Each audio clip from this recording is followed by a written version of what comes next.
поисках судьбы.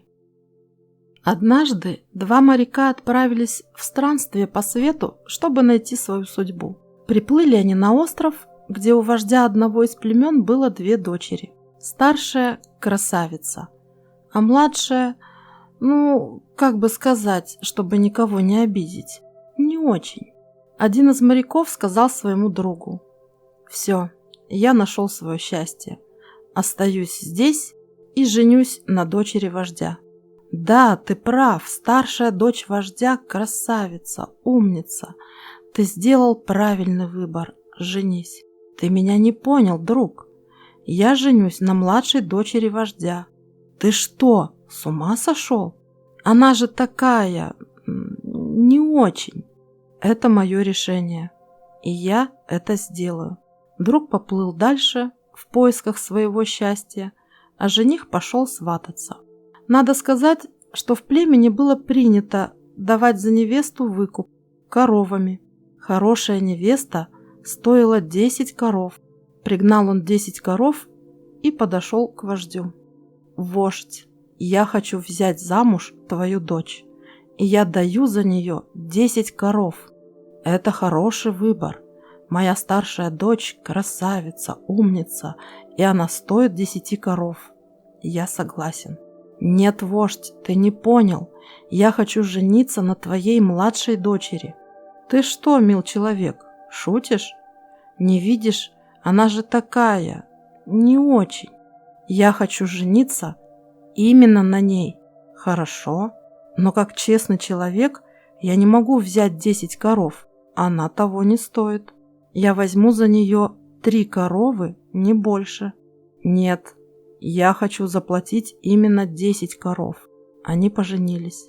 Прошло несколько лет, и странствующий друг уже на своем корабле решил навестить оставшегося товарища и узнать, как у него жизнь.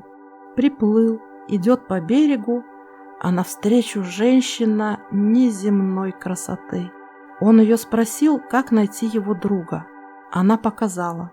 Приходит, видит, сидит его друг. Вокруг детишки бегают. «Как живешь?» «Я счастлив». Тут входит та самая красивая женщина. «Вот, познакомься, это моя жена». «Как? Ты что, женился еще раз?» «Нет, это все та же женщина». «Но как это произошло, что она так изменилась?» «А ты спроси у нее сам». Подошел друг к женщине и говорит: «Извини за бестактность, но я помню, какая ты была. Не очень. Что произошло, что ты стала такой прекрасной?» «Просто однажды я поняла, что стою 10 коров». Сад. Как-то король пошел в свой сад и обнаружил увядшие и умирающие деревья, кустарники и цветы. Дуб сказал, что он умирает, потому что не такой высокий, как сосна.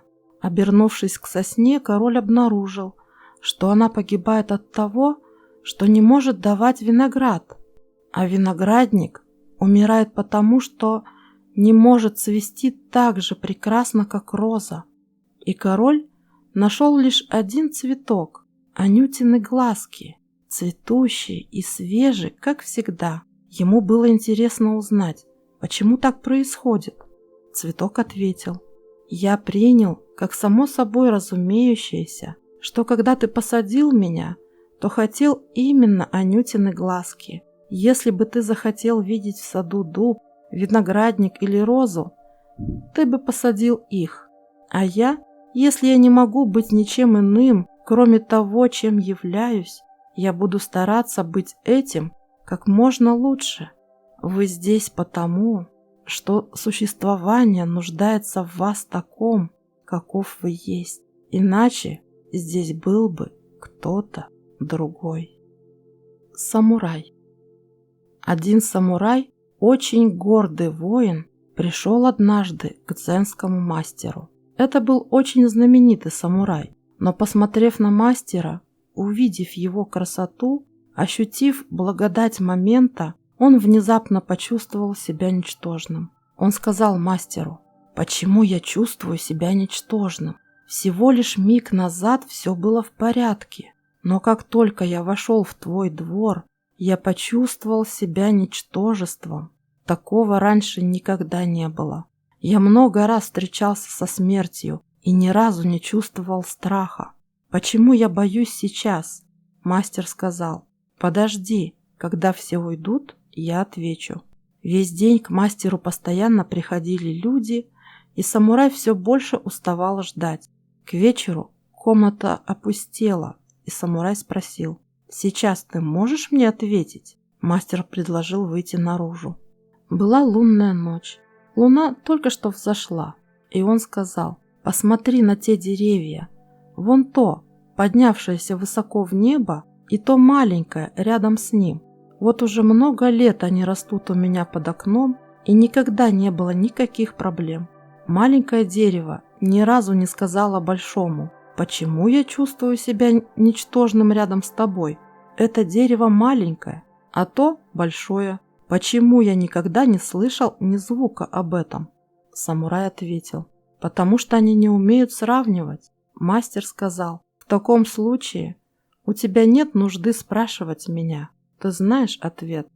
Когда вы не сравниваете, вся неполноценность и все превосходство исчезают. Тогда вы просто есть. Вы просто здесь».